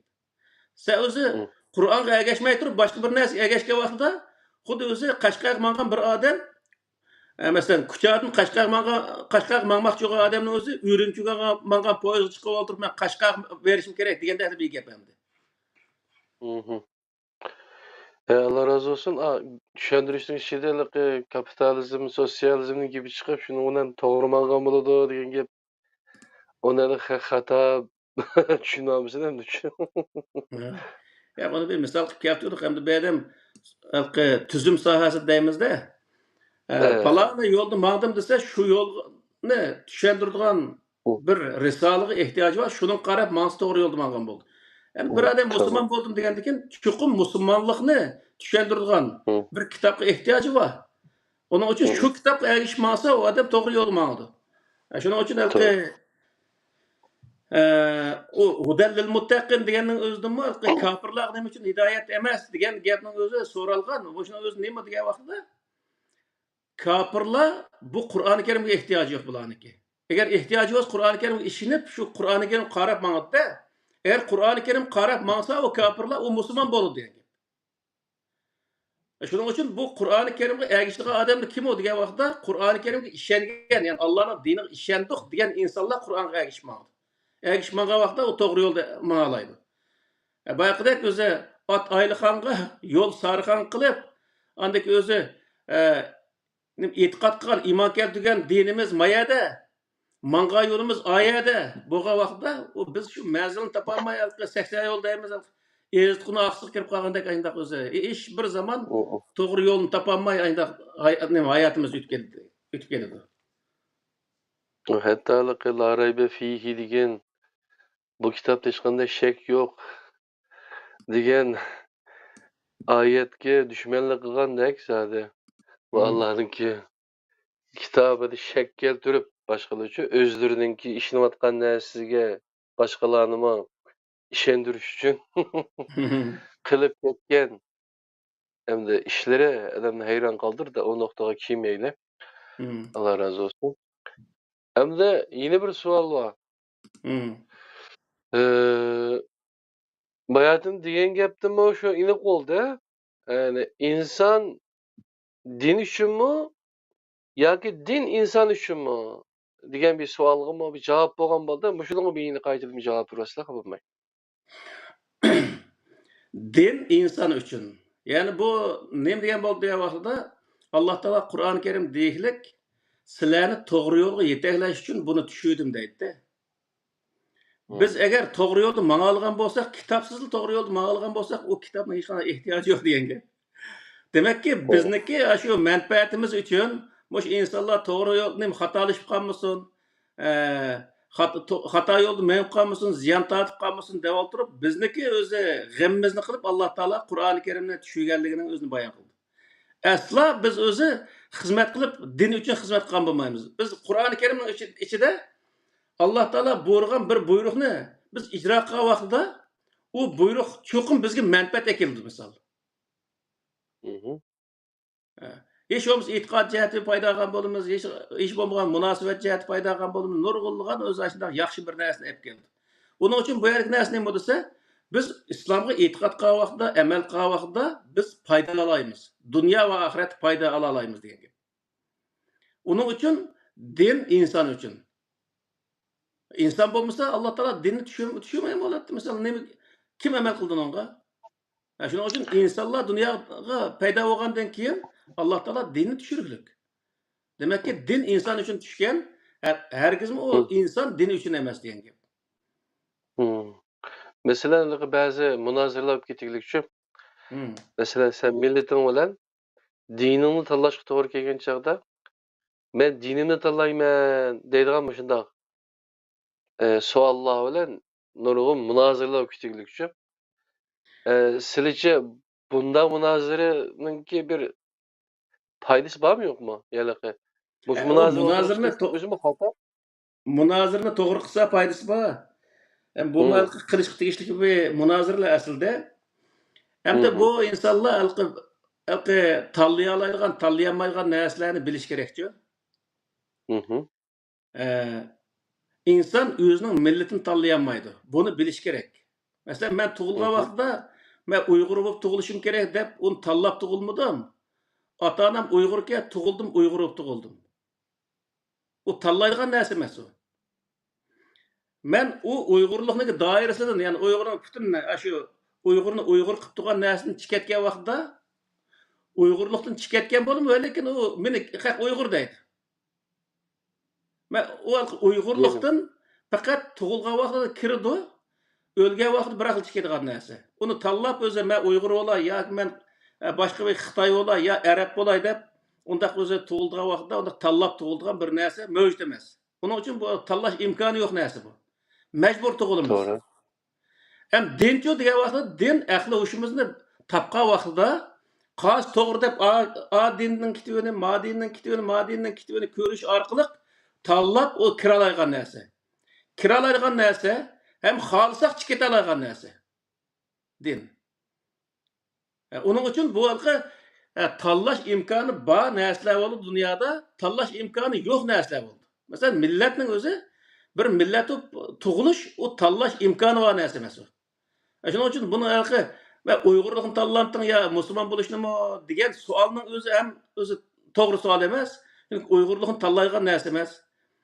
Hamda musulmonlikni tanlamdim degan vaqtning o'zida u to'g'ri narsa endi. Undaq savollar to'g'ri endi. O inson agar musulmonlikni to'g'ri tushungan bo'lsa, islomni to'g'ri tushungan bo'lsa, u to'g'ri tanlashi mumkin. Uni o'zi to'g'ri tushunmagan bo'lsa, tanlamaslik mumkin. U o'zining shaxsiy o'zi tanlash doirasidagi bir narsa. Millat tanlash doirasidagi narsa emas. Majbur, misol. Aşağıda xato tushunildi. Mening ota-onam musulmon bo'lg'achqa men musulmon bo'lib tug'ildim deb, dinni xuddi millatga o'xshash gen xarakterlik narsa deb tushungachga, o ikkisi bir yerga kelib, mana tanlamsa deb, oxiri shu men din uchun o'lima, din uchun bilma qilma debchi, baka ikkisi zidlashib qoldi. Albatta, o nim tushunchim xato tushunchi aslida. Inson ikki musulmondan tug'ilib qolganligi uchun u musulmon tug'ilgan bo'lmaydi. U tug'ilgan vaqtida zaten shu rivoyatda bor unda gapning o'zi. Yuladun adama ala fitratini va lakin abawahu yuhawidanihi va yumajjisanihi va yunassiranihi degan bir rivoyat bo'lgan. Odam bolasi bir fitratning ustiga tug'ildi, ya'ni hech qanday dinga tava emas. Bir holat tug'ildi. Lekin uning ota-onasi xolis Yahudi qilib atalaydi, xolis o'zi Majus qilib atalaydi, xolis Nasara qilib atalaydi degan bir rivoyat bo'lgan. Hamda ata-ana musulmon bo'lib bizni kichigimizda la ilaha illalloh degan, namoz o'qin, ro'za tutqin deb o'zi 8-10 yoshga kirgandan boshlaqqandan keyin biz namoz o'qib bilib bilmaymiz uni. O namoz o'qishning nima ekanligini bilmaymiz odatda. Ro'za tutishning nima ekanligini bilmay turib, shunday o'ginib odat bo'lib kelgan. Unda bo'lgandan keyin nurg'un odam deydi, ota-ana musulmon bo'lg'achqa men musulmon tug'ildim deydi. Ammo shu odamniki shu odamni Qur'on bo'yicha Qur'on ko'rsatgan musulmondochilik bo'yicha so'raydigan bo'lsa, hozir nurg'un, masalan, yuzda qancha % chiqdiki bu insonlar? Nurg'un insonlar 5 namoz o'qiyotgan insonlar Qur'oni Karimdagi musulmondochilik haqida javob berolmaydi odatda. Demak, bu Bizda nima degan deganda, vaqtda ilqi keleneksel islom turklarning gapida bizda an'anaviy yani ota-onamiz ashnaqa nima qilgan,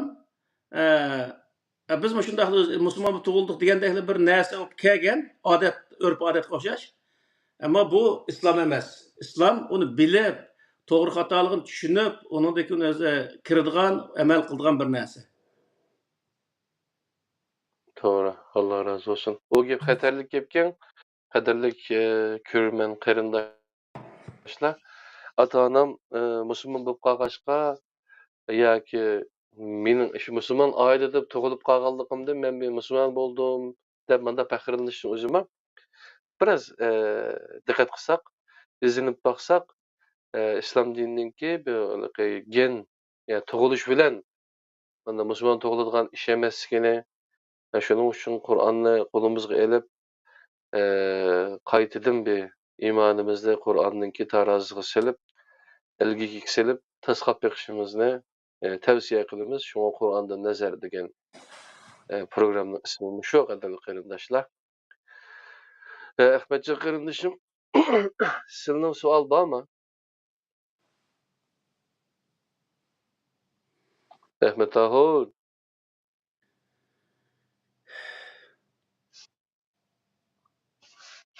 Ahmadjon, qo'yilgan Uxlab qolgan. savol yo'qmi? Bek qattiq aylanib ketgan o'xshamadi masalalar, maşallah. Asosan boshqa qaytib qo'yadigan mazmun bormi, ustoz? Yo'q, o'sha yerda biz bo'ldiqlaylardi. Men biroz mijozim yo'q deb Kelar, mayli, Alloh razı olsun. Kelar soatlik darsning mavzusi iliq bu yoki bo'lmasa keyin e'lon qilib? Men erta yezib qo'yay deyapman. Bo'ldi. 3-4 tal mavzu bor. Beylen davasına qadrlik Pidoylar ekrani Qur'ondan nazar programmasininki ko'rmanlari, qadrli qarindoshlar, bugungi Allohning kelimasini oliy qilish degan bilan yeni birisiga Allohning oliy kelimasi. Allohning kelimasi oliydir. Allohning kelimasi oliydir degan bu ikki birisi Qur'ondagi, yeni birisi o'zimiz o'ydirib chiqib olgan bu ikki cümleninki, kelimeninki nihayeti çoğ Kur'an'dan nazar taşladığımızda farkı bağlılığını, özümüz götüremeydiğen yükünü özümüzge yüklü verip, ahir onun aslında kalmasımız için Kur'an'daki Allah'ınki buyruklarına emel kılışımız, onu ügülüşümüz doğruluk tavsiyeler bulundu qadrli qarindoshlar. Bu fakatla özümüzni bir aynak qarab, Kur'an aynakidan bir tekşürüp, elgikidin ötküzep, şu tariqada to'g'ri yo'lni to'g'ri minish uchun qilingan bir tavsiyalar. Ba'zi so'zlar qattiq ketib qolgan bo'lsa, ko'ngilga olmanglar. İnşallah 70. qismda yangi mazmunda Qur'onni nazar programmasi ko'rishguncha Alloh omonat bo'linglar. Teşekkürler ustoz. Teşekkürler Pidoylar ekrani. Alloh omonat.